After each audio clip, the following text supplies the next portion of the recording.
Bonsoir à tous, ravi de vous retrouver pour ce nouveau numéro des Incorrectibles, le deuxième, et oui déjà de cette 5e saison. Merci de nous mettre des pouces levés, de vous abonner à cette chaîne YouTube et mieux de commenter à cette vidéo, c'est essentiel pour le référencement de notre invité, on sait quelque chose. Alors j'en profite aussi pour adresser nos plus vifs remerciements aux premiers abonnés de notre nouvelle chaîne, Les Incorrectibles Plus. Vous le savez, dorénavant, nous sommes ensemble pour commencer sur YouTube et nous basculerons ensuite sur Utréon pour finir avec un bonus destiné exclusivement, justement, à ces abonnés Incorrectibles Plus. C'est grâce à eux, en effet, et à leur aide, ainsi qu'à celle de notre nouveau partenaire Kalos, qu'on salue, qu'on peut vous proposer ces émissions. Alors, justement, sans plus attendre, on rentre dans le vif du sujet. Notre invité incorrectible de cette semaine est un youtubeur à succès. Écoutez bien, il cumule en à peine moins de 2 ans près de 40 millions de vues et près de 300 000 abonnés sur sa chaîne YouTube, ce qui est énorme. Sa chaîne YouTube, justement, il la résume en une phrase, l'actualité plus la rigolade, moins le mensonge. Vous l'avez donc peut-être déjà reconnu. Elle s'appelle Juste Milieu. Mais celui qui est derrière cette chaîne, on le connaît moins, pour ne pas dire pas beaucoup. La preuve, je ne connaissais même pas son nom. On va donc essayer d'en savoir plus sur lui. On est donc ravis de l'accueillir dans Les Incorrectibles, d'autant qu'il a fait du chemin pour venir nous voir. Rémi Ouattremez, bonsoir. J'ai bien prononcé Ouattremez, c'est ça? Impeccable. C'est bonsoir, impeccable. Eric. Merci beaucoup. Rémi, on est vraiment ravis de t'accueillir. On peut peut-être tenter, on ne se connaît pas, hein, donc là, c'est pas un tutoiement de copinage, mais bon, je crois que c'est un peu l'usage entre youtubeurs. Voilà, excuse-moi, je suis devenu un peu dévote, pas encore à ton niveau, mais bon, voilà. Et d'ailleurs, on en profite pour remercier Greg Tabibian, puisque c'est Greg Tabibian qui nous a mis en contact, enfin, en tout cas, qui m'a permis de te contacter. Au passage, tu as vu toute cette polémique, parce que j'anime une nouvelle émission sur une autre chaîne YouTube, d'ailleurs, qui s'appelle Bistro Liberté, sur TVL, que j'encourage tous nos spectateurs à regarder. Et il y a une polémique gigantesque, j'ai le malheur de l'inviter. Alors là, le pauvre Greg, il s'est pris un shitstorm, je sais pas comment on dit, épouvantable.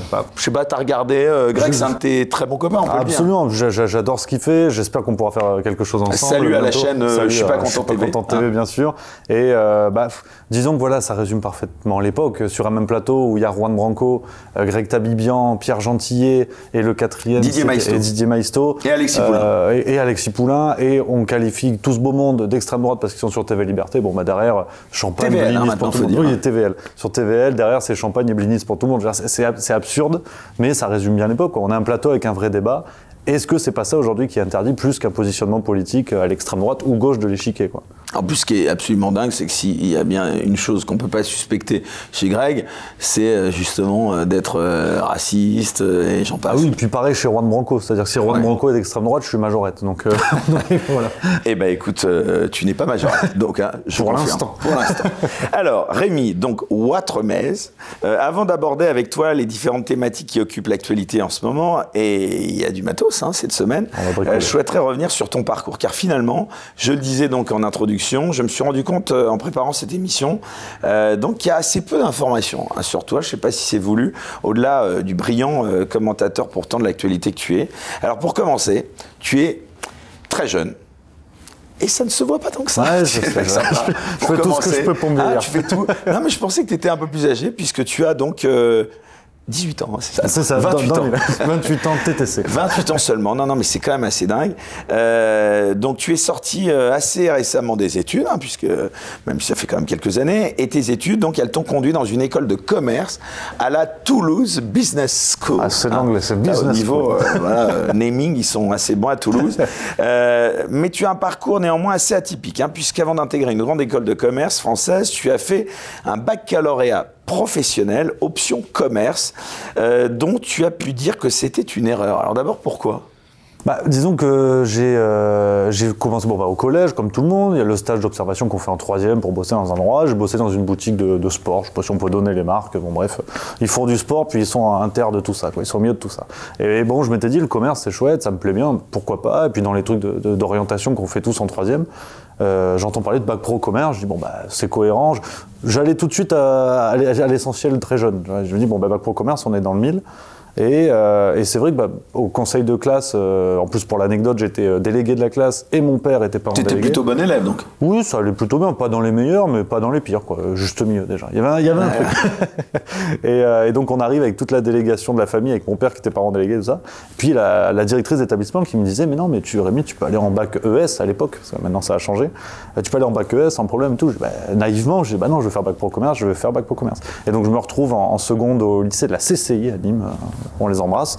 Et c'est vrai, bon, bah, ça résumait parfaitement ce qu'on peut imaginer du bac pro, c'est-à-dire une voie de garage, mais qui au moins apprend un métier. C'est-à-dire qu'à l'époque, j'aurais pu faire bac L aussi, j'aimais beaucoup les bouquins.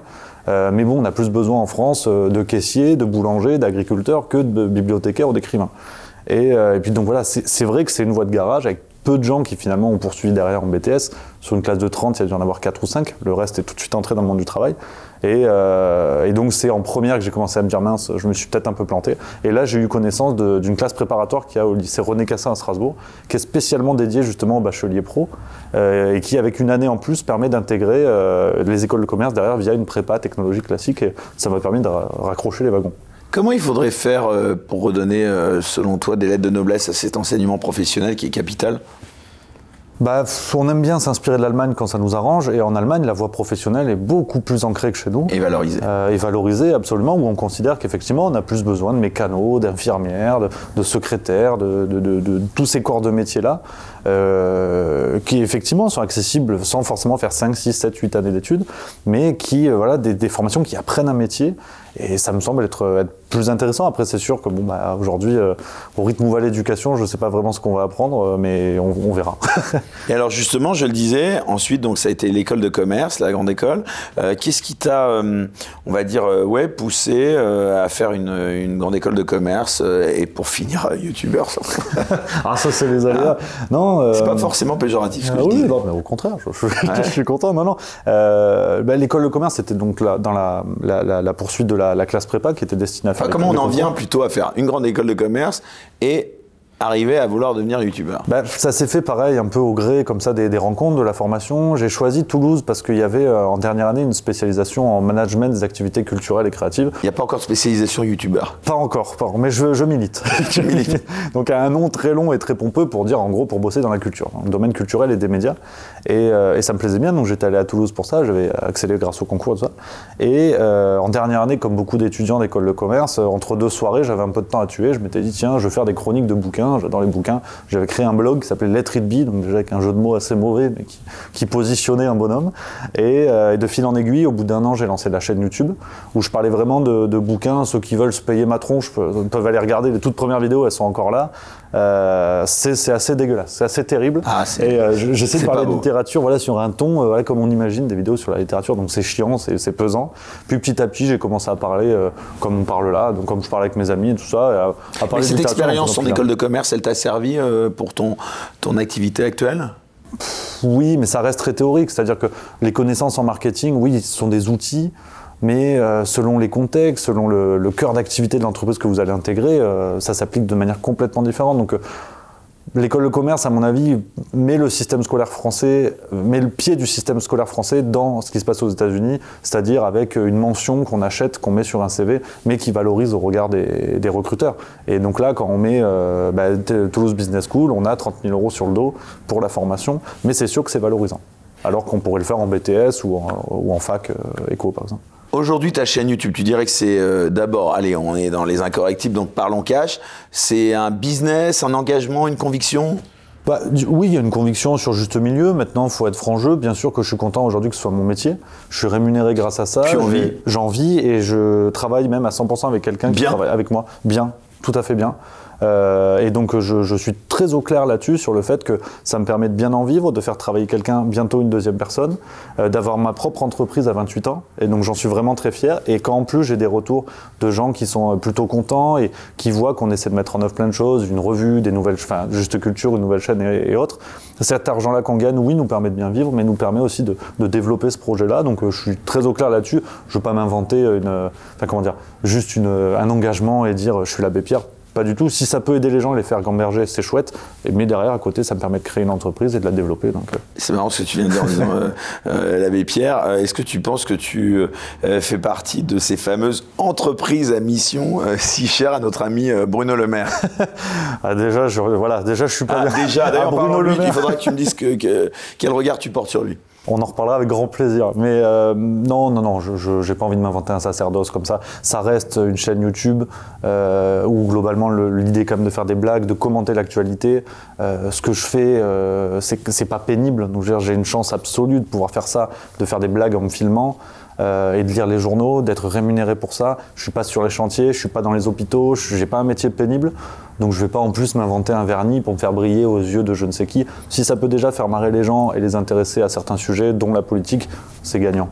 Les entreprises à mission, je rappelle pour ceux qui nous regardent, ce sont des entreprises qui sont animées d'une raison d'être, pour reprendre les mots de la loi Pacte de 2019. Alors justement, un petit mot sur la situation économique du pays, elle est catastrophique selon toi ?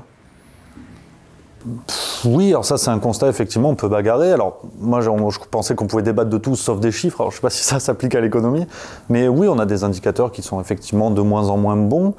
Maintenant, ce qui est paradoxal aujourd'hui, c'est que en tout cas j'ai cette impression que c'est voulu, c'est souhaité, et qu'on a par exemple Caroline Fourest qui nous disait sur C'est à vous il y a une poignée de jours, que ce qui se passe aujourd'hui finalement c'est de savoir si on veut mettre nos valeurs avant notre confort.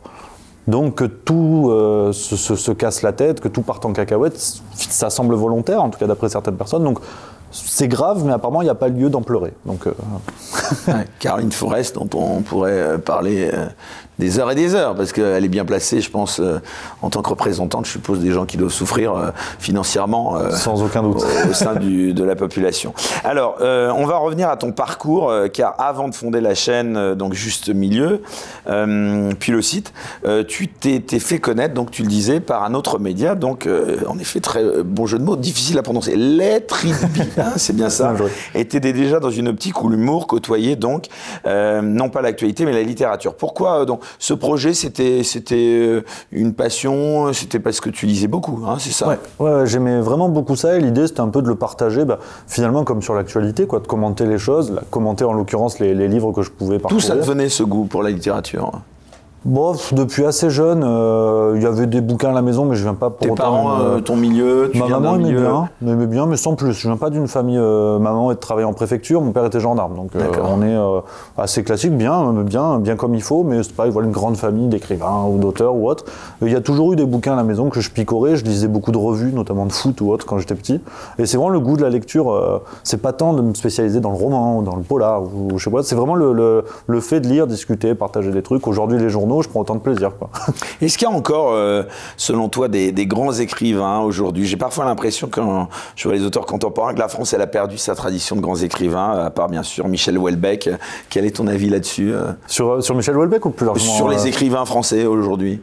Disons à part Houellebecq, justement, est-ce qu'il y a, selon toi, encore des grands écrivains contemporains français? Oui, en tout cas personnellement il y en a que j'aime beaucoup. Je pense par exemple à une dame qui s'appelle Emmanuelle Pirotte, qui n'est pas forcément très connue, mais qui ressuscite le roman du 18e. Donc c'est très bien écrit, mais ça reste une histoire qui est vraiment prenante, notamment un bouquin qui s'appelle Louer les hommes. C'est une histoire qui se passe chez les Indiens aux États-Unis. C'est passionnant, c'est extrêmement bien écrit, mais je pense que le piège aujourd'hui, c'est surtout de considérer que les grands écrivains sont ceux qui passent sur Quotidien, Et c'est sûr que sortis de Virginie Despentes, sortis de Guillaume Musso et Marc Lévy, qui font des choses qu'on peut apprécier ou pas, le débat n'est pas là, mais j'ai de plus en plus de mal en fait avec ces écrivains qui sont des grands écrivains parce qu'ils ont 10 000 ou 20 000 followers. Si on s'attache à la qualité littéraire, je vais peut-être en énerver quelques-uns, mais un Michel Houellebecq m'impressionne de moins en moins. Anéantir, je trouve ça extrêmement bavard. En plus, on a un personnage qui est inspiré de Bruno Le Maire, donc forcément derrière, je voulais me terminer et écouter l'intégrale de Zaz. Tu vois, donc j'aime bien aussi aller chercher des auteurs que j'apprécie énormément, mais qui font pas la une, qui font pas Quotidien, qui font pas tout ça. Il y en a plein. Je pense à Marion Messina, par exemple. Il y en a vraiment beaucoup que j'apprécie beaucoup et qui font pas la une comme ça des journaux ou dans les médias. Alors Rémi, on en vient maintenant, donc si tu le veux bien, à Juste Milieu, donc pour lequel ceux qui nous regardent te suivent, je pense. Est-ce que tu peux d'abord, peut-être pour ceux qui ne te connaîtraient pas encore, nous rappeler le principe de cette chaîne qui s'accompagne désormais, je le disais en introduction, également d'un site internet? C'est quoi Juste Milieu? Allez. Si je connaissais pas. Pour le résumer, c'est juste milieu. L'idée que j'ai, c'est. D'ailleurs, pourquoi ce nom? Juste milieu, c'est une référence à Aristote? Alors, très franchement, au départ, pas du tout. Je cherchais un nom court et simple, je dis tiens, juste milieu, ça marche. Puis j'ai essayé de me donner un peu un vernis intelligent. J'ai dit effectivement, il y a la philosophie avec Aristote, il y a la période de la Restauration avec Louis-Philippe. L'expression de juste milieu. Et il y a François Bayrou. C'est le drame. C'est là où j'ai failli changer. mais oui, c'est venu vraiment par hasard, honnêtement. J'ai pas tout de suite pensé à Aristote. Mais l'idée, en fait, comme ce que je me figure, c'est de rentrer dans un bistrot PMU où il y a BFM TV qui est allumé. Ah. Et c'est-à-dire qu'on regarde BFM TV et il y a 4, 5, 6 personnes autour, plus ou moins ivres, ça se repère à la couleur, c'est comme un camailleux chez Saint-Maclou. Et on se dit, si on regarde que ces gens-là, comme ça, sans parler avec eux, on se dit, ouais, ok, il n'y a que des petits bourrés qui regardent BFM. Et en fait, il y a ce bon sens. Il y a ce bon sens populaire qui est le bon sens de Descartes, la chose du monde la mieux partagée. Et c'est ce que j'essaie de faire avec Juste Milieu. C'est mettre des séquences d'actualité sur des thèmes différents et de les commenter avec quelques vannes et tout ça, mais en essayant d'apporter du fond aux gens et en disant, par exemple, ceux qui se désintéressent complètement de la politique, qui se disent « Ok, c'est chiant, mais il y a moyen de se marrer, et en fait, ça, je savais pas. Et c'est vrai que machin, je savais pas. Et c'est vrai que je vote pas forcément Mélenchon ou je vote pas Le Pen, mais c'est intéressant ce qu'il dit. » C'est vraiment le but du jeu que dans un bistrot PMU ou BFM TV allumé, tout le monde a quelque chose à dire et une réflexion à faire ou à avoir. C'est intéressant ce que tu viens de dire, parce que justement, au-delà du bon sens populaire que tu as raison de relever, qu'est-ce que ça apporte selon toi, l'humour dans la façon de traiter l'actualité ? Je pense que c'est un vrai trait d'union qui est de plus en plus complexe. Tu le disais tout à l'heure avec Greg Tabibian, qui au départ qui fait aussi dans la blague. Et il faut comprendre l'humour aussi, parce que c'est pas accessible tout le temps à tout le monde. Hein. Il y a le deuxième degré, le troisième degré, il y a le cynisme, il y a plein de choses. Hein. Ce qui me fait peur aujourd'hui, c'est que j'ai de plus en plus l'impression que ça n'est plus tant une question de capacité de rire, c'est une volonté de rire. Et qu'aujourd'hui, les gens ne sont pas... Ah, tu vois qu'on a perdu ça. Ouais. Je pense que de plus en plus de gens s'interdisent de rire. Je le vois dans les vidéos, c'est-à-dire que j'essaie vraiment de répartir les blagues sur tout le monde. Mélenchon, Le Pen, Macron, alors avec un peu plus Macron, on va pas se mentir. Même, hein, on va pas se mentir. Mais selon le niveau des blagues en fonction de l'actualité, alors en ce moment avec l'affaire Quatennens et tout ça, c'est surtout, il y a beaucoup sur Mélenchon. Et dans les commentaires, je peux avoir, ouais, mais en fait, tu dis ça parce que t'es un anti-Le Pen, t'es un anti-Mélenchon. Parfois, je suis un anti-Le Pen. Une fois, on m'a même dit que j'étais un pro-Macron. J'ai dit comme quoi les substances interdites doivent circuler parce que c'était rare. Mais et j'ai vraiment peur que les gens se disent, ok, on rit de mon camp politique, c'est terminé quoi. Rire des autres, ça me va, mais j'arrive plus à rire de moi. Et ça, c'est ce qui me fait le plus peur. Et c'est pour ça que j'essaie, à travers les vidéos, de créer une sorte de trait d'union où les gens ne pensent pas la même chose, ne votent pas la même chose, mais arrivent à se marrer au même endroit. Toujours cette image de bistrot, quoi. Et sans justement jamais dévoiler tes opinions personnelles, parce que finalement, j'ai regardé, on peut avoir une petite intuition, mais tu ne dis pas ouvertement pour qui tu votes ou pour qui vont tes préférences politiques. Parce que je pense qu'on s'en fout, en fait, tout simplement. C'est pour ça qu'on a une chose qui s'appelle un isoloir quand on va voter. Ça peut en intéresser certains, mais on vote... Parce que tu es ce qu'on appelle un influenceur maintenant. Tu l'es devenu malgré toi. Ouais, alors, pas vestimentaire en tout cas. Non, mais oui, mais c'est justement pour ça en fait. Parce qu'effectivement, s'il y a cette notion d'influence, je considère que le vote, on a en France un isoloir, donc le vote est secret, comme on peut avoir le secret médical, enfin, fut un temps. Et donc, ça peut peut-être intéresser des gens, mais ça, à mon avis, ça peut intéresser des gens qui justement pourraient se laisser biaiser, parce que je pourrais dire par rapport à ça. Et c'est pas du tout le but du jeu. Je défends pas un camp, je dis pas aux gens votez comme ci, comme ça, en fonction des blagues. Non, en vérité, on s'en fout, et puis... si ça peut en gêner certains, tant pis, mais je suis prêt à assumer cette ligne-là. On voit en tout cas, Rémi, que l'humour est un trait assez caractéristique de toute une série de youtubeurs de la nouvelle génération, donc comme toi, bien sûr, mais je le disais aussi, Greg Tabibian, le Raptor, Papacito ou encore Baptiste Marché, pour ne citer que ceux qui sont assez couillus au niveau du discours. Qu'est-ce que ça dit de la jeunesse de la société, selon toi ? Je crois qu'il ne faut pas se leurrer, ça reste l'arbre qui cache la forêt. Il y a une visibilité. Effectivement, ce sont des gens... en dehors de toi, si tu devais en regarder une chaîne YouTube d'un humoriste sur YouTube, c'est quoi? C'est celle de Greg, je suis pas content TV. Ce serait Greg. Dan humoriste, ce serait Greg, mais sur un ton, on va dire, plus classique, plus traditionnel, c'est Tatiana Ventose. Je trouve qu'il fait un travail de fond que je trouve vraiment formidable. Qu'on avait d'ailleurs reçu dans les Incorrectibles dans une autre vie, donc on salue. On l'embrasse. Et qu'on accueillerait avec grand plaisir une nouvelle fois. Et je pense que oui, effectivement, YouTube favorise ça, favorise des jeunes pour la plupart qui ont de grandes audiences. C'est deux dont tu te sens le plus proche et dont tu es le plus proche. Est-ce que tu les connais? Est-ce que vous voyez? Alors Greg, on s'est échangé des messages de temps en temps. On s'est malheureusement jamais vu encore. J'aimerais beaucoup. Tatiana, pareil. J'aimerais vraiment qu'on fasse une sorte de... Attends, ça c'est incroyable parce que petite parenthèse justement, je le disais en introduction, d'ailleurs je le remercie. C'est Greg que maintenant je connais assez bien, je peux le dire, qui m'a donné ton contact et moi j'étais persuadé que vous étiez super. Non, on s'est téléphoné une fois. Donc il y a une sorte de solidarité intra-youtubeur. Je crois qu'on est les Avengers du YouTube. Il va falloir réunir tout ça dans la force. Alors n'ayant pas vu les Avengers, ça se termine bien, pas bien? J'ai pas vu non plus, je vais pas te mentir. C'est ça, je suis plus Star Wars. Donc. Alors, il y a aussi autre chose, puisque j'ai cité quand même, on a dû s'en rendre compte, des youtubeurs qui sont pour beaucoup qualifiés de droite, voire plus.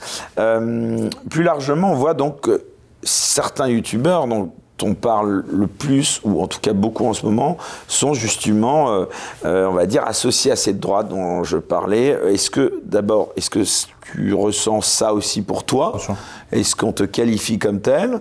Est-ce que, voilà, dis-moi un peu comment on te perçoit. Est-ce que tu as des retours, puisque tu as plein de commentaires? Comme on se disait, le nom de juste milieu, la ligne que j'essaie d'adopter, permet de naviguer à peu près naviguer un peu à l'aveugle, donc les gens n'arrivent pas encore trop à me situer. Mais tu te définis politiquement. Si tu devais faire une petite confession là, ici, tu n'es pas bayrouiste, hein, je rappelle, donc c'est lui qui prenait en 2007, hein, le juste milieu, hein, c'est quand même...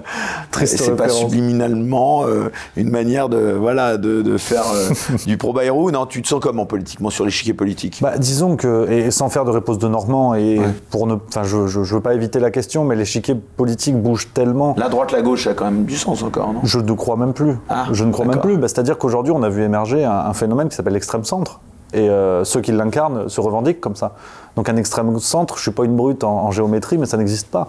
Et donc on voit bien que cet échiquier-là, il change complètement. On a des gens, quel que soit le bord, qui ont complètement retourné leur veste en 20 ans. Marianne a fait un dossier super la semaine dernière. Non, c'était pas mal, leur verre. Oui, aussi. Marianne a fait un dossier super sur le traité de Maastricht. Et tous ces gens qui ont dit oui, puis non. Qui ont dit surtout non puis oui. Mélenchon, par exemple, en première ligne. Donc, on a des gens qui ont des trajectoires, si on prend le temps de les scruter, et ce que je fais pour préparer mes vidéos, trajectoires qui n'ont aucun sens. Mélenchon qui commence au Parti Socialiste, qui aujourd'hui est dans un parti qui s'appelle les Insoumis, donc on ne sait pas trop où il est, puis ils font une alliance sans faire une alliance avec les autres partis de gauche. À l'extrême droite, on a Marine Le Pen qui assumait ses positions encore il y a quelques années sur la sortie de l'Union européenne et qui aujourd'hui n'est qu'une Éric Ciotti avec un brushing. Donc en vérité, je crois qu'on a un échiquier où, en tout cas, je n'arrive pas à me retrouver. Maintenant, c'est sûr que je me sens plus proche d'un François Asselineau que d'une Sandrine Rousseau. Pour donner un peu une météo par rapport à ça, ça me semble évident. Souverainiste donc? Oui. À la limite, mais même ce qualificatif-là, aujourd'hui... souverainiste, il y avait Chevènement qui était de gauche, et puis donc d'autres comme Dupont-Aignan qui sont de droite, donc ça peut être à absolument, la rigueur, mais souverainisme de la France. C'est une précision un petit peu bête, mais en soi, le projet de l'Union européenne est souverainiste. Et comme on voit bien que l'Union européenne aspire le sang des nations, être souverainiste, ça peut aussi être... se sentir proche de l'Union européenne et accepter l'idée de l'Union européenne. Et c'est là où Emmanuel Macron continue de grignoter un peu les extrêmes, avec ce discours-là, où lui aussi, finalement, je suis sûr, il pourrait à peu près tout dire et son contraire, mais il pourrait vous dire qu'il est souverainiste, mais au sens de l'Union européenne, et ce qui n'est pas faux. Alors c'est bien que tu me parles de l'Union européenne, on va en parler aussi, et puis cette guerre en Ukraine, mais d'abord, avant ça, j'aimerais te demander ce que tu penses, quel regard tu as sur la façon dont les médias dits mainstream traitent l'actualité aujourd'hui. Tu as parlé de BFM, donc ça veut bien dire qu'il y a un problème, parce que c'est une manière de te foutre de leur gueule. Me foutre de leur gueule, oui, mais ça m'attriste quand même énormément. Parce que là encore, je pense qu'il faut arrêter de se cacher derrière notre petit doigt.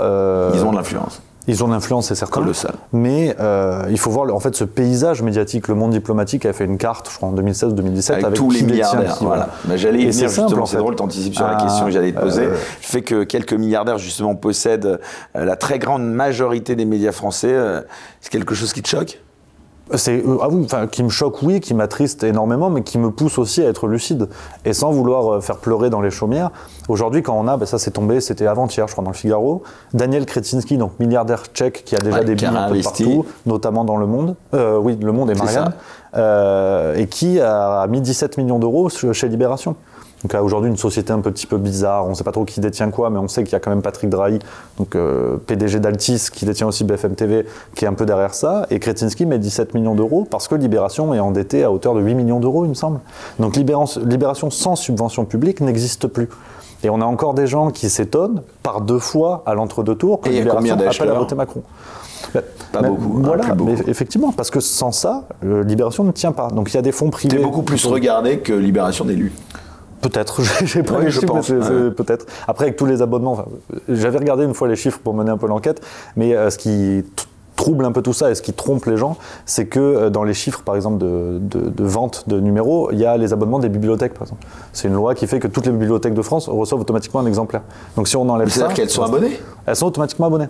Mais gratuitement ou... Après, je ne sais pas comment ça se règle, mais en tout cas, en termes d'exemplaires vendus, faut prendre en compte tout ça. Et c'est colossal. En termes de lecteurs purs, c'est colossal. Et si on enlève aussi le numérique, qui a quand même des facilités aujourd'hui avec des bouquets de presse et tout ça, effectivement, derrière, c'est ridicule. Et donc ça me fait peur. Et ce qui m'attriste, c'est de voir des gens qui s'étonnent ou qui refusent de voir ça. Quand on voit Libération qui appelle à voter en 2017, ils l'ont refait en 2022, pour un ex-banquier d'affaires chez Rothschild, c'est lunaire, quoi. Derrière, tu serres la main à Neil Armstrong, parce que je veux dire, on est là-haut. Et donc c'est ça, et BFM TV, c'est pareil. Et CNews, il n'y a pas que Libération, il y a eu... CNews, c'est Bolloré, donc c'est tout pareil. Marianne, c'est Kretinsky. Des journaux que j'aime beaucoup et que je peux parcourir toutes les semaines. Mais malheureusement, il faut voir les choses en face. On a appris cette semaine qu'un journaliste de CNews, donc, qui était en charge quand même de la couverture de l'Élysée depuis 2017, qui a couvert l'élection présidentielle, a rejoint donc le parti Renaissance en tant que porte-parole. On l'avait déjà eu avec Bruno Roger Petit, il me semble. Ouais, mais je crois que ça n'avait jamais atteint ce stade quand même Enfin, je suis pas sûr qu'il y ait eu... J'avais fait un petit tweet d'ailleurs qui a eu pas mal d'écho à ce sujet.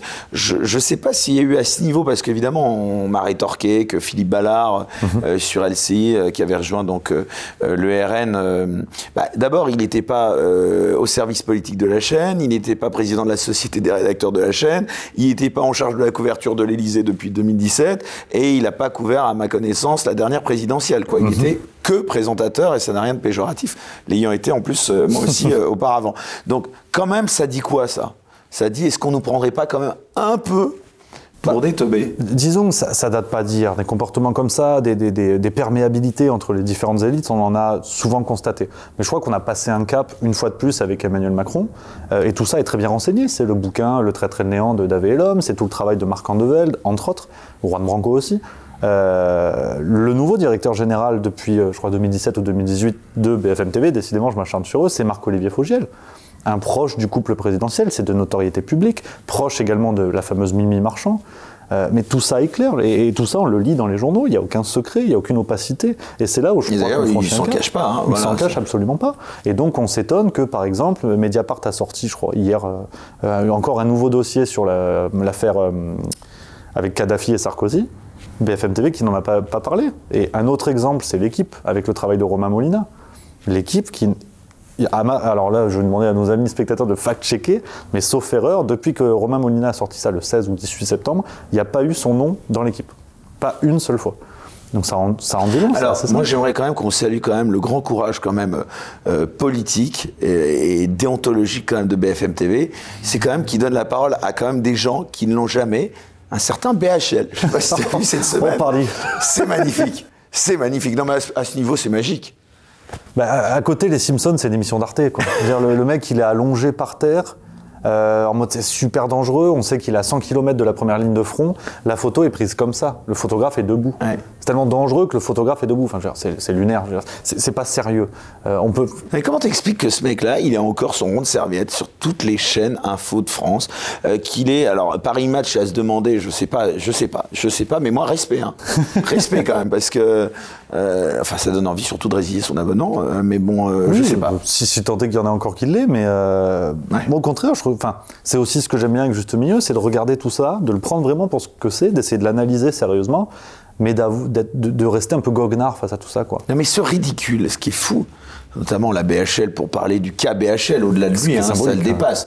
Non mais c'est un truc qui est quand même hallucinant quand même parce que, enfin bon, je sais pas si tu te souviens, j'ai retrouvé justement, là encore, pardon de faire la pub de mon petit compte Twitter, j'ai retrouvé une vidéo de Desproges qui était interviewée par Denisot, je sais pas si tu te souviens, avec le talon, qui ressort, voilà, BHL qui se fait entartrer par donc le fameux entarteur qui raconte gloupiner, enfin c'est très drôle, et puis on voit BHL, et puis t'as donc Desproges, j'invite vraiment tous les gens qui nous regardent à cliquer Desproges, BHL, je pense que ça sort en un clic sur la barre de recherche YouTube, et on le voit qui vas-y lève-toi, je te pète la gueule, et puis ce que dit Desproges, c'est risible quoi, ce type il est ridicule quoi, et ce qui est fou c'est qu'on peut quand même pas lui faire l'offense d'être complètement idiot, donc comment il ne se rend pas compte du ridicule de sa posture, de ses postures, c'est des postures ça, ou c'est un ego, ou c'est une pathologie peut-être. Non, bah, pour le coup peut-être, après je suis pas médecin, mais c'est vrai que là encore, ce qui m'étonne le plus, c'est non, mais ce besoin de se mettre en scène sur toutes ces photos. Mais parce que c'est un truc qui est quand même particulier. Je pense que c'est une des dernières ficelles qui permet de tenir la société.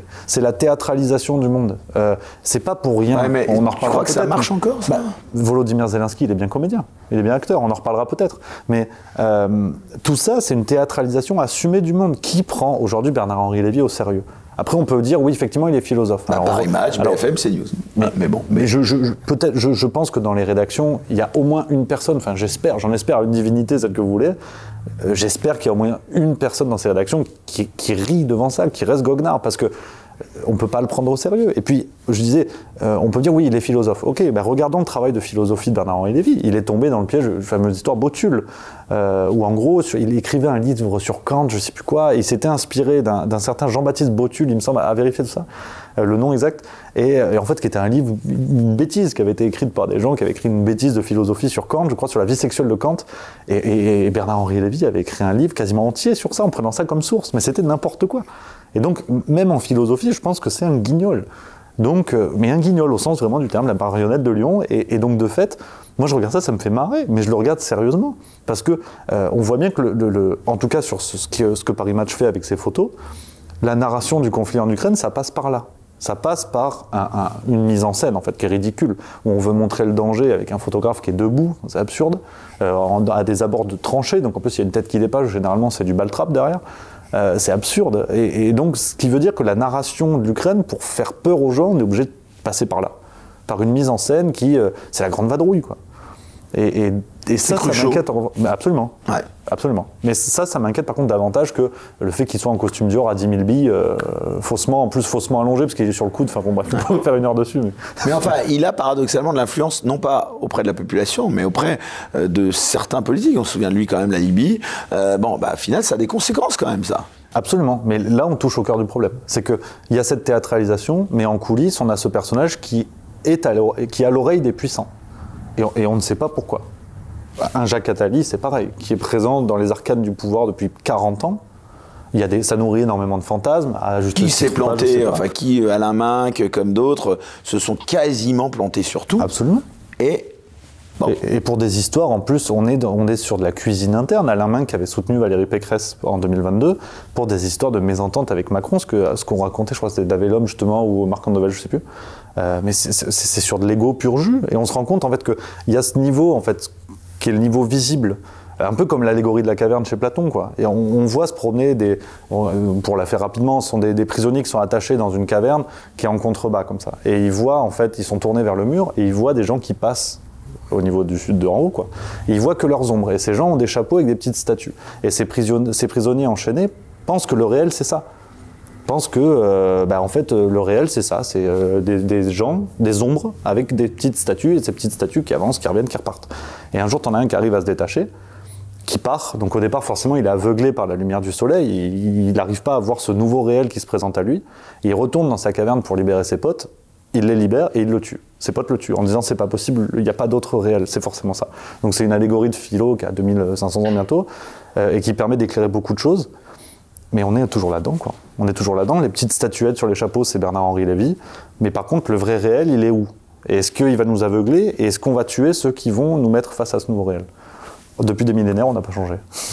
Rémi, est-ce que tu penses que les médias dits alternatifs comme le tien, le mien, ont vocation un jour ou pourraient un jour supplanter les médias traditionnels?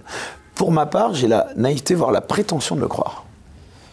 Peut-être, après c'est pas... Ce ne sera pas forcément nous, mais... ou en tout cas, nous, au sens 1 plus 1 plus 1 plus 1, ça va peut-être faire plus à la fin que les quelques chaînes qui ont quasiment le monopole de l'info en France.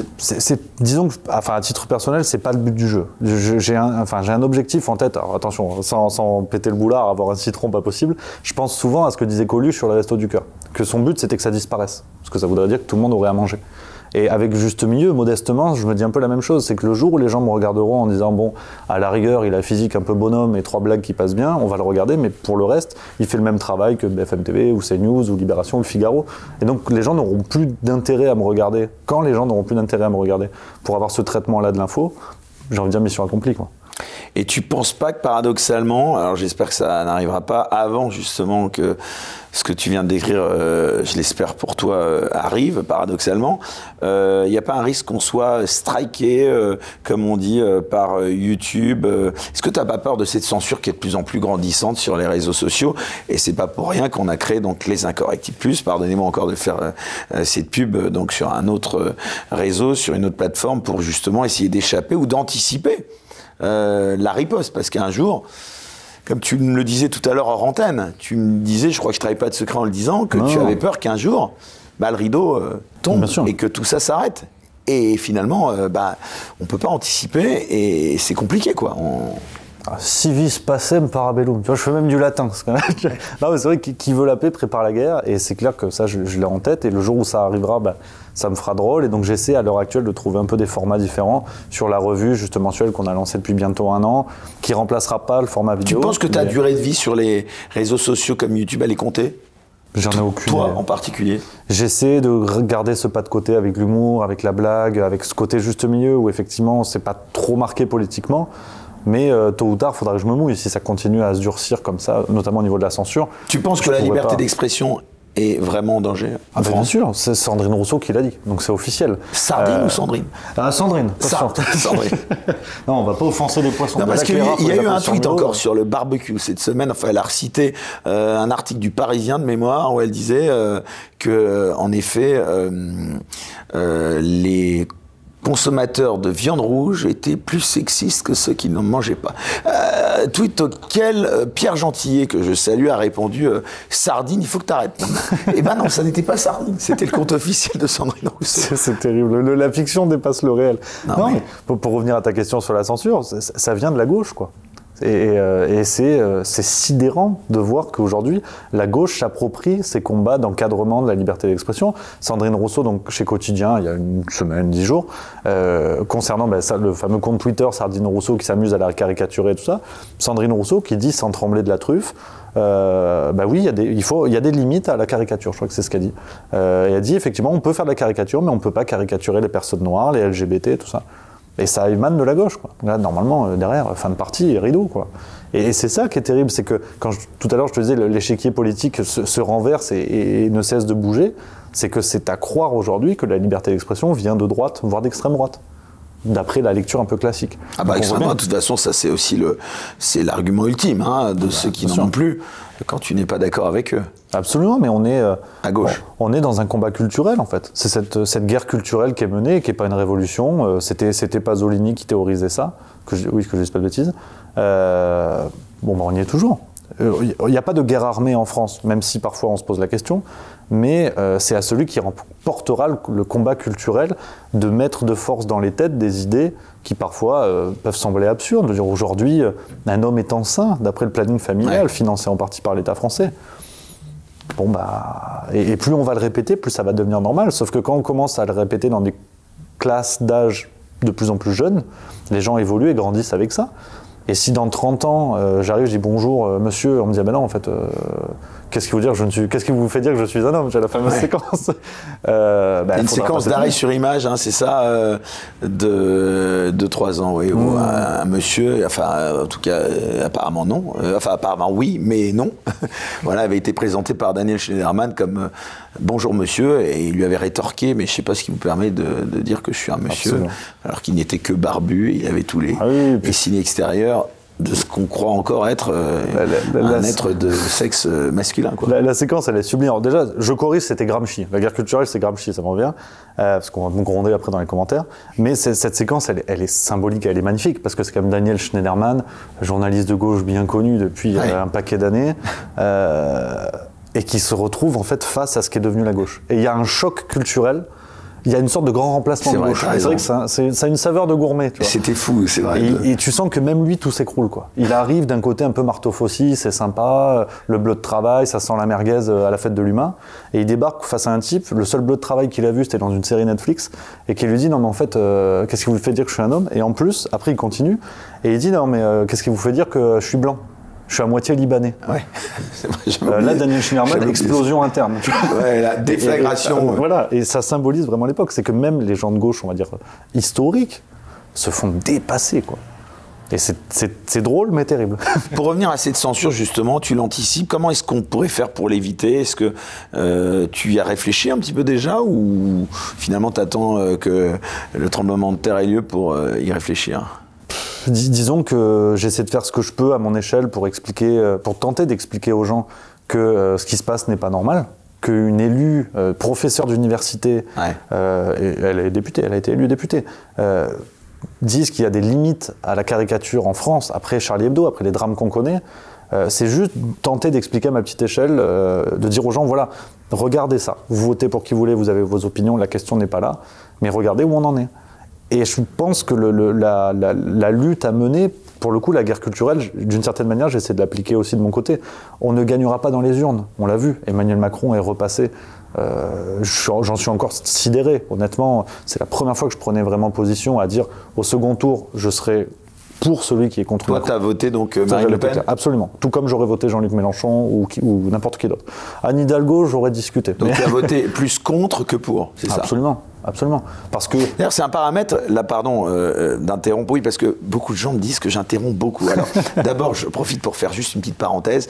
Ça n'est pas une tribune. Non, mais je le dis pas pour toi, hein, surtout. Non, mais parce que très souvent, on me reproche d'interrompre tout le temps l'invité, de ne pas laisser l'invité terminer les phrases. Alors, je le dis ici. D'abord, si j'invite tous les invités que je reçois, c'est d'abord parce que je les respecte éminemment. Et ils ne s'en offusquent jamais après les émissions, hein, que je les ai interrompus, puisqu'au contraire, ils me disent, c'est le jeu. Alors, ça participe peut-être d'un réflexe d'anciens journalistes mainstream, mais ça participe aussi d'une dynamique dans une émission. Absolument. Et puis surtout parce que ça n'est pas, en dépit de l'apparence d'une banquette, un divan ou une tribune. Donc pardon, en effet, de pouvoir donner peut-être parfois l'impression d'interrompre. En tout cas, ça n'est pas du tout le but. Mais oui, je revenais à ce que tu... Excuse-moi, du coup, j'en ai perdu le fil. Tu me disais juste avant que... Contre Emmanuel Macron. Voilà, contre Emmanuel Macron. Les gens ont considéré qu'en effet, tous ceux qui n'avaient pas voté Macron étaient d'extrême droite. Ben non, c'est ça qu'il fallait peut-être dire. C'est d'abord, si tant est que Marine Le Pen est d'extrême droite, parce que ça encore c'est à débattre, puisque ce terme extrême droite, vraiment, encore une fois, on veut discréditer l'adversaire ou une argumentation qui n'est pas de gauche, et tout de suite tu es d'extrême droite. C'est absolument fou. Donc c'est bien que tu puisses faire cette mise au point. Toi, tu as l'honnêteté de dire, ce qui est d'ailleurs un grand courage, et tu vois, c'est fou d'ailleurs qu'on en arrive à dire ça, dire que tu avais voté Marine Le Pen, mais tu aurais aussi bien pu voter Jean-Luc Mélenchon. Tu voulais voter pour celui qui Macron, était en face de Macron. Voilà. Absolument. Et c'est pas pour autant que tu es un affreux extrémiste de droite. Non, mais c'est... Disons que là encore, on en revient toujours, la ligne que j'essaie d'avoir avec juste milieu, c'est même l'extrême droite, à la rigueur, posons-nous la question. Les marqueurs d'extrême droite aujourd'hui, si on les met sur la table, c'est pas du tout ce qu'on croit. Déjà, c'est une pirouette un peu... C'est bien, merci de faire cette remarque. Non, mais pour une raison simple. Quels sont ces marqueurs? Déjà, la première chose, c'est quand on dit l'extrême droite, c'est Hitler. C'est un raccourci, voilà, t'as une bretelle d'autoroute, on la prend. On regarde le parti d'Hitler qui naît dans les années 30, c'est un parti national-socialiste. Personne n'embête Anne Hidalgo d'être socialiste aujourd'hui. Personne ne fait le lien avec Hitler, ce serait absurde. Tu vas me dire, à gauche, il y en a certains qui pensent qu'Adolf Hitler, c'est un salon de coiffure, mais c'est pas la question. Mais donc, on en est là. Donc, c'est-à-dire que ça, c'est assez simple à voir. C'est dans les livres d'histoire. Mais on dit, non, mais l'extrême droite, c'est quand même Hitler et tout ça. Et on dit, l'extrême droite, vous vous rendez compte, parce que la Seconde Guerre mondiale, parce que des millions de morts, on peut pas le tolérer aujourd'hui. En France, on a un parti communiste, ça dérange personne. Et il y a eu des millions de morts dus au communisme. Mais ce serait absolument crétin de faire ce procès-là à Fabien Roussel. Personne ne le fait. Il est gentil comme tout, il caresse des hérissons dans son jardin. C'est une vidéo sur Twitter qui est sortie il y a quelques jours. Personne ne l'embête. Et je trouve ça tout à fait normal. On peut pas payer les pots cassés de l'histoire. Et là, ça va qu'on parle du dernier siècle. Mais sinon, on fait quoi? Les Italiens, on leur reproche l'Empire romain. Enfin, ça s'arrête tout, en fait. Ce procès a posteriori de l'histoire, c'est absurde. Et donc, on met des marqueurs dans la tête des gens qui, si on se pose 5 minutes, n'ont aucun sens. D'autant que qui est le président français qui a déclaré qu'il souhaitait emmerder une partie des citoyens? Sauf erreur, c'est pas Marine Le Pen. Et sauf erreur, c'est pas un président d'extrême droite ou d'extrême gauche. C'est Emmanuel Macron. Et aujourd'hui, ces gens-là se revendiquent d'extrême centre. Donc faire la bagarre aux extrêmes, je veux bien, mais dans ce cas-là, tous les extrêmes. Et donc on voit l'idée que j'ai, voilà, dans les vidéos, c'est ça, c'est de pas défendre un camp ou l'autre, c'est juste de mettre les choses à plat, dire aux gens, au moins regardez. On va essayer de se fendre la gueule, mais au moins regardez. Même si vous n'êtes pas d'accord avec ce que je dis, au moins regardez. Tu as un autre projet, Juste Culture, un petit mot là-dessus? Oui, c'est un peu le fils illégitime de Let It Be, mon ancien projet. L'idée qu'on a avec Juste Milieu, c'est que j'aimerais bien construire une sorte de toile d'araignée, en fait, ou de créer une succession de chaînes. Donc aujourd'hui, Juste Culture, on aimerait bien peut-être aller vers le sport, vers d'autres thématiques, l'économie et tout ça, et où les gens puissent piocher un peu comme un programme TV. Et donc là, Juste Culture, aujourd'hui, on parle de rap, donc avec Edouard qui travaille avec moi. On parle, alors je refais des chroniques de bouquins, on parle d'opéra avec un ami qui s'appelle Geoffrey. On va parler de rock et de métal avec Marie Berginia. L'idée, c'est d'aborder la culture sous toutes ses facettes. Et bientôt, on va aller faire des petits reportages chez des artisans, chez des agriculteurs, pour aussi parler de cette culture-là, la culture du sol, la culture de l'artisanat et tout ça. Et donc c'est vraiment l'idée qu'on a, c'est une chaîne qui va vivre à côté, où les gens, ceux qui n'ont peut-être pas envie de regarder les émissions politiques, puissent aller voir autre chose sur un bouquin, un album ou autre. Tu penses quoi du niveau culturel de nos dirigeants politiques? Voilà, c'est la réponse. Ouais. Non, mais c'est toujours un peu un procès facile. Disons qu'un bon ministre, j'ai pas besoin qu'il connaisse tous les opéras par cœur. Jack Lang, pour toi, c'était un bon ministre de la culture? Je déteste l'individu, pour les raisons qu'on connaît, qui avaient été notamment évoquées par Carl Zero sur ce même canapé. Politiquement, disons que sur la culture, je suis assez ouvert. Je suis un laïc de la culture. Au contraire, je trouve ça chouette qu'on puisse aimer des genres différents. Et petit à petit, on va forcément aller vers d'autres. Parce qu'il y a toujours des appels d'air. Le rap qui s'inspire du hip-hop, qui s'inspire du blues. En littérature, on a différents types de polars qui vont, en ce moment, nous amènent vers les pays nordiques, où il y a de plus en plus d'auteurs nordiques dans le polar. Donc, après, on va chercher d'autres auteurs plus anciens, plus aux États-Unis ou en Angleterre. Enfin, je suis un laïc de la culture, j'aime bien justement vadrouiller, chacun dans son domaine, qu'on puisse s'entendre. C'est l'idée de Juste Culture. Mais pour revenir sur Jack Lang, non, pourquoi pas, la fête de la musique et autres, à la rigueur, pourquoi pas. Quand tu parlais de sous-entendu de ce qu'avait dit Carl Zero sur cette banquette, tu faisais allusion à quoi là justement? L'argent reçu par Epstein, les 60 000 € pour cette fameuse association qui devait produire un film qui n'a jamais vu le jour. Et une affaire qui n'a pas, par exemple, été traitée dans les journaux, qui n'a pas fait la une. D'accord. La mise au point est faite. Alors, je te propose maintenant, mon cher Rémi Watremez, donc alias Juste Milieu, on le rappelle, pour ceux qui nous prendraient en cours d'émission, de revenir, si tu le veux bien, justement, à cette actualité qui a évidemment été riche, particulièrement riche cette semaine. Alors, le premier thème que j'ai envie d'aborder avec toi, c'est bien sûr un thème qui est proprement tragicomique, et ça n'est pas forcément ironique ce que je dis, non plus. C'est l'affaire Adrien Quatennens, donc qui était numéro 1, numéro 2 de la France Insoumise, en tout cas le dauphin, le successeur potentiel de Jean-Luc Mélenchon. Alors là, ça a l'air plutôt mal barré, puisqu'il est désormais en mauvaise posture à la suite d'une main courante déposée par sa femme en raison d'une gifle. Quel est ton regard sur cette affaire? Je suppose, je sais que tu en as parlé dans ta dernière vidéo, donc si tu pouvais, pour ceux qui ne l'ont pas encore vu, nous faire un petit peu un résumé de cette vidéo que tu as faite. Le résumé, c'est en 3 niveaux. Le premier niveau de lecture sur cette actualité, c'est que d'une certaine manière, je m'en fous, parce que ça ne me regarde pas. Ce qui se passe dans le couple d'Adrien Quatennens et de Céline Quatennens, donc son ex-compagne, normalement ne doit pas sortir dans la presse. Donc ça soulève déjà cette première question de comment la presse peut obtenir des éléments d'enquête qui sont en cours. Là, aujourd'hui, ça touche la France Insoumise. Parfois, ils sont bien contents quand ça touche les autres partis. Parfois même, ils réagissent sur ce genre d'affaires. Mais il y a quand même un véritable problème en France, qui est que normalement, on a le secret de l'enquête qui n'est, dans ce genre d'affaires-là, que rarement respecté. Donc déjà, le premier niveau, c'est effectivement, oui, bien sûr que je condamne les violences faites aux femmes, les violences d'ailleurs de manière générale. Mais ce problème-là n'appartient qu'au couple de Céline et d'Adrien Quatennens. Donc c'est le premier niveau. Parce qu'on ne connaît pas les détails, parce que ça soulève plusieurs questions. Est-ce que si Adrien Quatennens avait lui été victime de la gifle, est-ce qu'on en aurait autant parlé? Je pense qu'il faut avoir cette prudence, plutôt que de faire des procès en moralité, il faut aussi regarder ce qui se passe derrière notre porte chez nous, avant de condamner comme ça la moralité des gens. Et le deuxième niveau, c'est justement celui-là. C'est que la France insoumise se prend les pieds dans le tapis qu'elle a elle-même brodé, à sauter sur les affaires de ce type quand ça concerne les autres, à se faire les arbitres des élégances, à expliquer la morale c'est comme ça, il faut être tout blanc, il faut montrer patte blanche, la lutte contre les violences faites aux femmes et autres. Et quand ça les concerne, bizarrement ça s'envole comme une nuée, comme ça le petit oiseau, et là, oh non, mais il faut être prudent.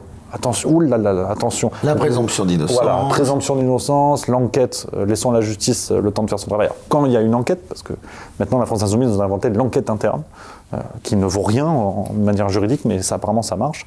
Et donc, ben voilà, ils se prennent les pieds dans leur propre tapis, et on voit qu'ils ont eu Clémentine Autain, par exemple, c'est du miel, quoi. Quand je la regarde aujourd'hui, je prends une tartine, je prends une brioche et je me régale, parce qu'elle surnage, quoi. Elle surnage, et on voit qu'elle qui saute sur l'occasion dès qu'il y a le genre d'affaires comme ça pour se gargariser d'une morale impeccable, quand c'est Coquerel, quand c'est Abou Hafs, quand c'est aujourd'hui Adrien Quatennens, là il n'y a plus personne, quoi. Ça répond plus, tu vois. Et donc ça, c'est le niveau 2. Puis le niveau 3 qui est en lien avec ça, à la fois sur l'idéologie, mais aussi sur le fonctionnement de la France insoumise. Est-ce qu'on a réellement quitté l'ère communiste chez la France insoumise, quoi? Parce qu'on a Jean-Luc Mélenchon qui a tweeté le 18 septembre, dans la foulée des révélations du Canard enchaîné, des tweets qui sont... Enfin, je pense que les conseillers en com, ils sont allés se pendre derrière. C'était une catastrophe, quoi. Mélenchon qui soutient en disant... Ça va, en gros ça va, tu vois. Et donc, violences policières. Voilà, il parle de violences policières, du comportement de la presse et tout, mais c'était lamentable. Il fait un deuxième tweet dans la foulée pour dire « Ah non, mais c'est pas parce que je soutiens Adrien que je plains pas Céline », enfin, c'est lunaire. Et on sent que comme ça, il y a cette aura d'une espèce de Palpatine en rouge. Et alors, petite parenthèse, c'est amusant ce que tu... Alors là encore, pardon de vous interrompre, mais c'est pour amener du grain à moudre, si tant est qu'il y en ait encore, à moudre. Je sais pas si tu te souviens, il y a une vidéo qui était passée complètement inaperçue, j'aimerais bien qu'on la ressorte pour le coup. C'était, je crois, pendant la campagne, c'était, je sais pas, en parlant de violence, et Jean-Luc Mélenchon qui condamne, je pense, toutes les violences, tu sais, qui avait été apostrophé, si tu te souviens, quand il s'approchait, je sais plus, il allait à un meeting, je ne sais où, et puis il y avait quelqu'un qui lui avait demandé, bon, un petit peu, il faut le reconnaître, avec, je pense, une arrière-pensée de l'énerver, de le provoquer, oui. Et il s'était retourné. Je te laisse faire la fin, si tu te souviens. Oui, c'était lunaire. Il avait parlé, il a apostrophé son garde du corps. La personne demande une photo, l'autre lui dit, Jean-Luc Mélenchon dit « Je ne te dois rien », il regarde son garde du corps et il lui dit « Pète-lui la gueule ». Fin de citation. Et bon, bah... C'est sidérant. Cette vidéo, elle doit encore exister, hein, on peut la retrouver, je pense. C'est Jean-Luc Mélenchon. Et là encore... Ça passe crème. Mais Jean-Luc Mélenchon passe crème globalement depuis 30 ans maintenant.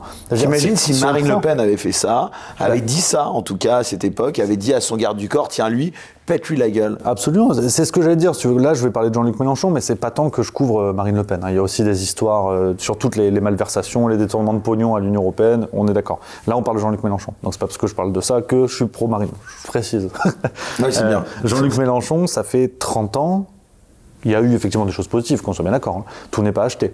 Mais c'est globalement n'importe quoi. Quelqu'un qui commence au Parti Socialiste, qui a navigué un petit peu de partout, il y a eu le Parti de gauche, quelqu'un qui prône le dégagisme en politique, je crois que c'était sur la campagne de 2012. Alors, dégagisme en politique, ça fait déjà 25-30 ans qu'il était là.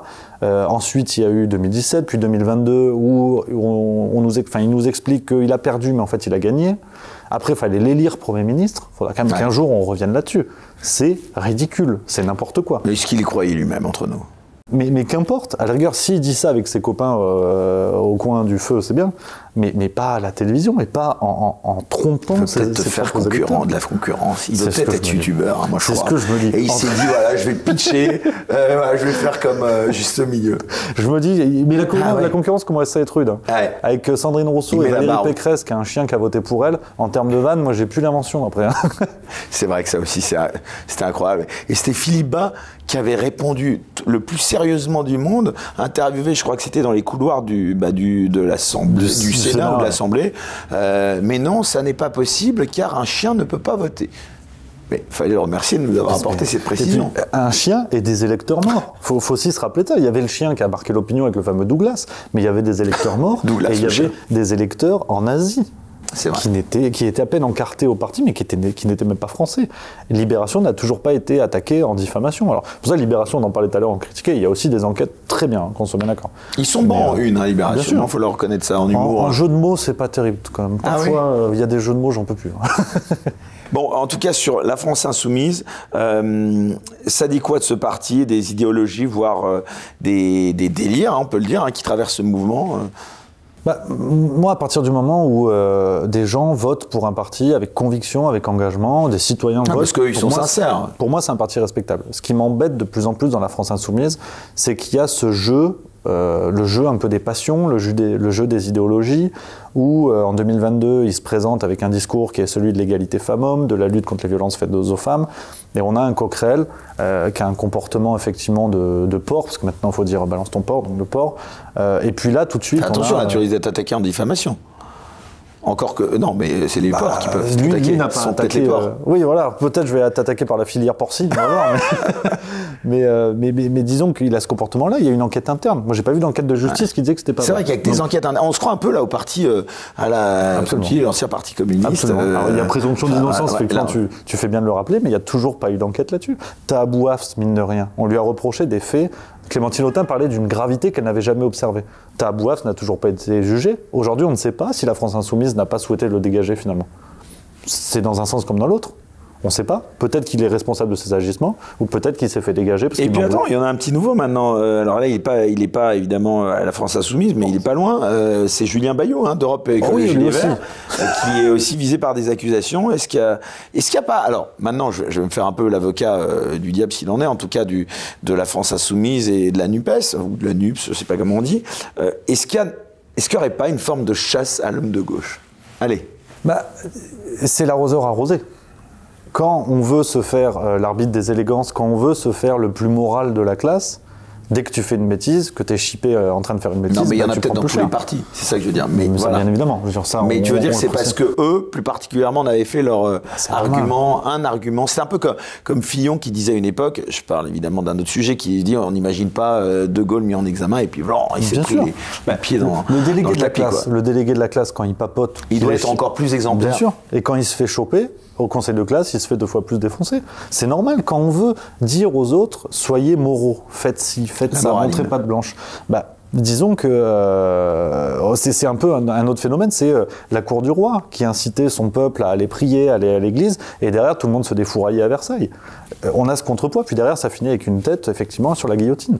Donc c'est effectivement la moraline, c'est ce que disait Nietzsche, la morale c'est l'exigence envers soi, la moraline c'est l'exigence envers les autres. Et la France Insoumise, en l'occurrence, et la NUPES du coup plus largement, sont là-dedans. Qu'est-ce que tu réponds à ceux, là encore une fois, je vais encore te poser une question un peu plus peut-être provoque.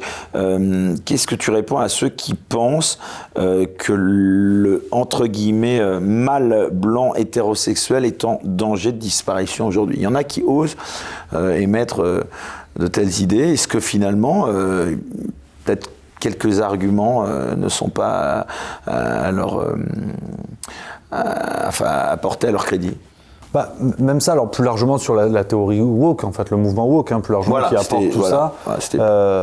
Là encore, moi, au départ, c'est vrai que j'ai entendu parler de ça, ça m'a donné faim. Je pensais que c'était un plat de cuisine asiatique, j'ai dit là, on va bricoler, il y aura du poulet sauté au cajou. En fait, pas du tout, c'est un vrai mouvement qui apparemment est sérieux, qui vient des États-Unis, donc comme souvent, mais qui est quand même le fils illégitime d'un mouvement très français. C'était Foucault, c'était Deleuze, c'était Guattari, dans les années 70-80. Ce mouvement est parti aux États-Unis, puis comme souvent, c'est comme la gastronomie, ça part aux États-Unis, puis ça revient, c'est de la merde et c'est McDonald's. Voilà, c'est un petit peu pareil. À la limite que les gens y adhèrent, pourquoi pas. Tant qu'on peut en débattre, ça me va. Il y a 2 choses qui me dérangent, c'est qu'on peut de moins en moins en débattre. Parce qu'il y a un fond de psychanalyse dans tout ça, c'est qu'en gros, soit on accepte l'idée d'être donc un mâle blanc, donc potentiellement un violeur, donc potentiellement un privilégié, soit on refoule. Donc on dit non et on refoule. Mais dans tous les cas, en fait, on est du mauvais côté.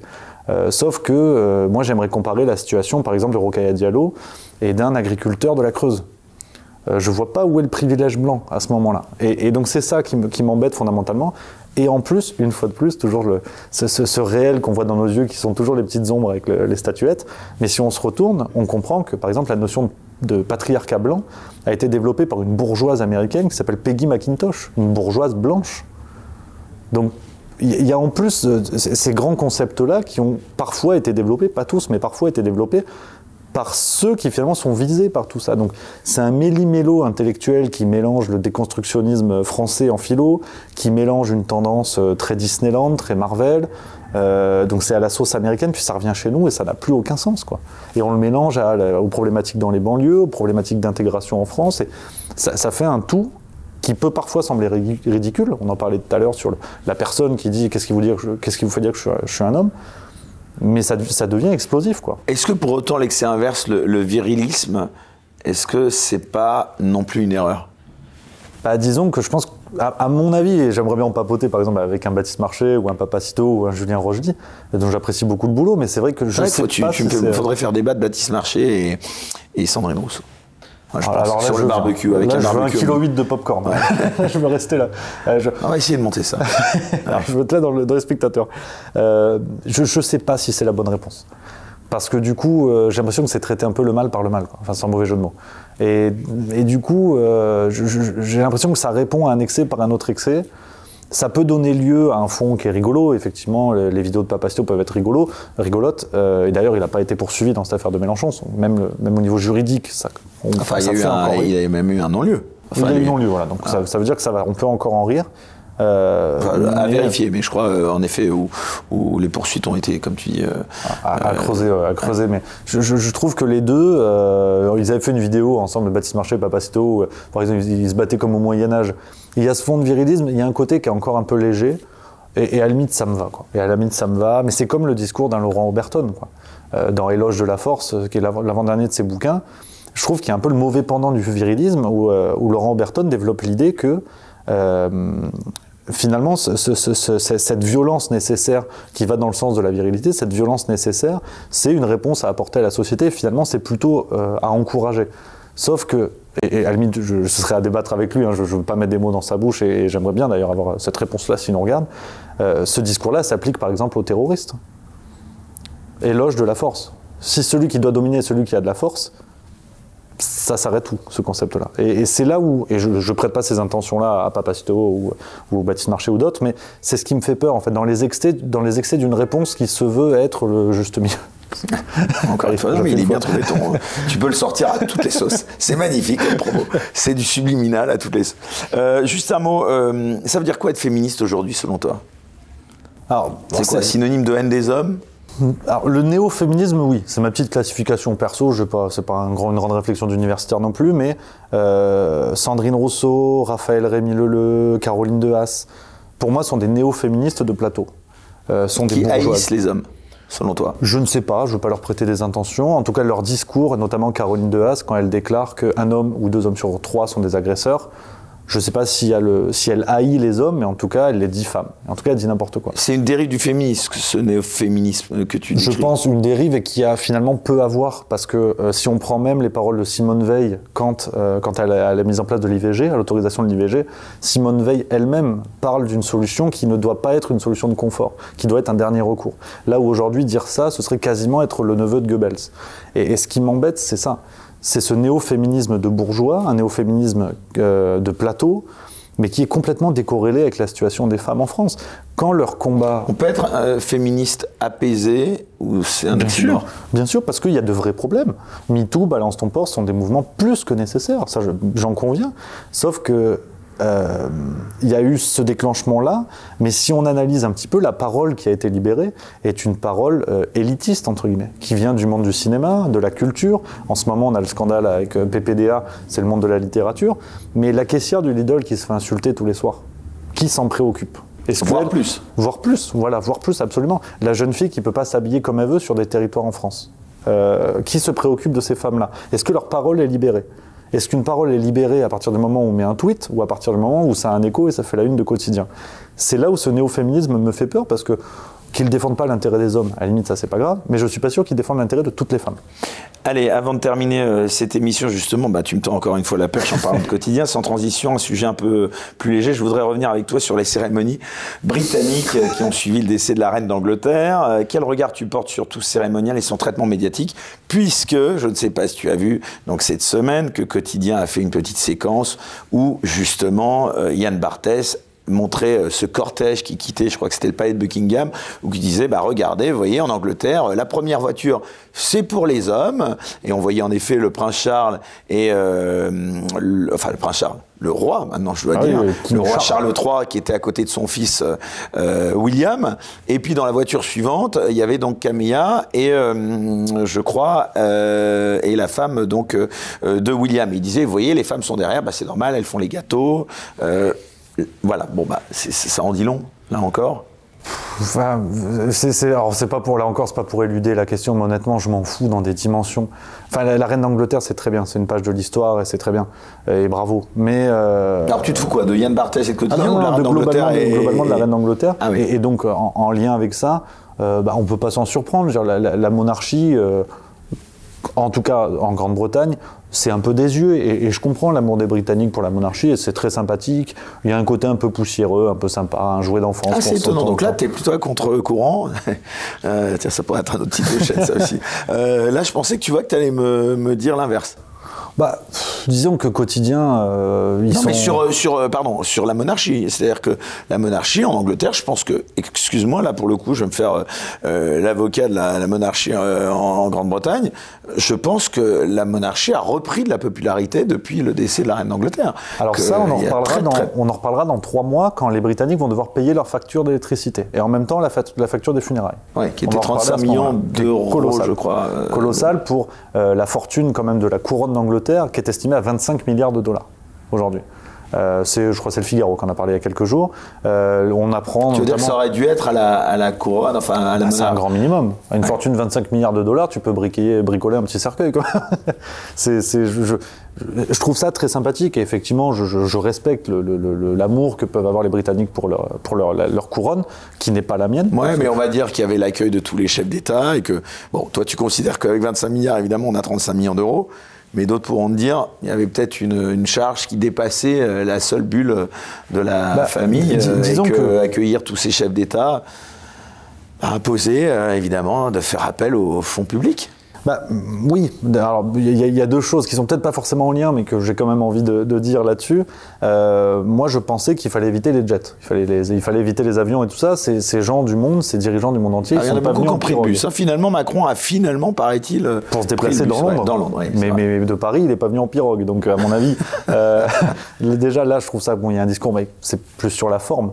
Mais un autre point sur la forme que je trouve intéressant quand même à rappeler, parce que j'ai vu peu, voire aucun média en France le rappeler, toujours sur la fortune de la couronne d'Angleterre, c'est que cette fortune à laquelle il faudrait pas également apparemment toucher pour financer les funérailles, a quand même permis de faire éteindre les poursuites contre le prince Andrew, qui était poursuivi dans le cadre du scandale de pédocriminalité de l'affaire Epstein. On a pioché, je crois que c'est 17 ou 18 millions de dollars de la réserve privée de la reine d'Angleterre pour faire éteindre les poursuites aux États-Unis. Quand on veut, on pioche dedans, quoi. Et quand on fait des funérailles, il faudrait demander aux contribuables britanniques. C'est peut-être un petit peu démago, mais j'aimerais quand même le rappeler, parce que j'ai pas vu beaucoup de médias rappeler que l'un des fils de la reine d'Angleterre, feu la reine d'Angleterre, a été nommé et poursuivi dans le plus grand scandale de pédocriminalité actuel. Et je trouve ça dommage, parce que c'est quand même une info qui est importante, qui montre que la famille Windsor, c'est pas non plus la reine des neiges, quoi. Bon, au moins là, c'est clair, là encore. Écoute, pour finir, cher Rémi, avant d'aborder la partie bonus, qu'on va retrouver dans un instant sur Utréon, à partir du lien en description, je vais te poser la traditionnelle question que je pose à la fin de chaque émission. Comment est-ce que tu penses que dans 50 ans ou un siècle, les historiens parleront de notre époque ? J'espère juste qu'on n'aura pas des historiens qui diront plus jamais ça. Parce que nous-mêmes, on vit dans une époque où on dit déjà ça. Et ça me fait peur. Et ce sera en tout cas le mot de la fin de cette première partie. Merci Rémi. Donc merci à notre nouveau partenaire Kalos. Et maintenant, donc je le disais, pour ceux qui le souhaitent, cet entretien, écoute, si tu le veux bien, il va se prolonger sans aucune censure sur Utréon avec les Incorrectibles Plus. Rejoignez-nous donc en cliquant, je le disais, sur le lien qui apparaît, ou vous rafraîchissez votre page pour qu'il apparaisse dans la description sous cette vidéo. Et pour les autres, bien sûr, je leur donne rendez-vous dimanche prochain pour un nouveau numéro des Incorrectibles. Et d'ici là, bien sûr, je ne cesse de le répéter, on reste incorrectibles. Très bonne soirée à tous.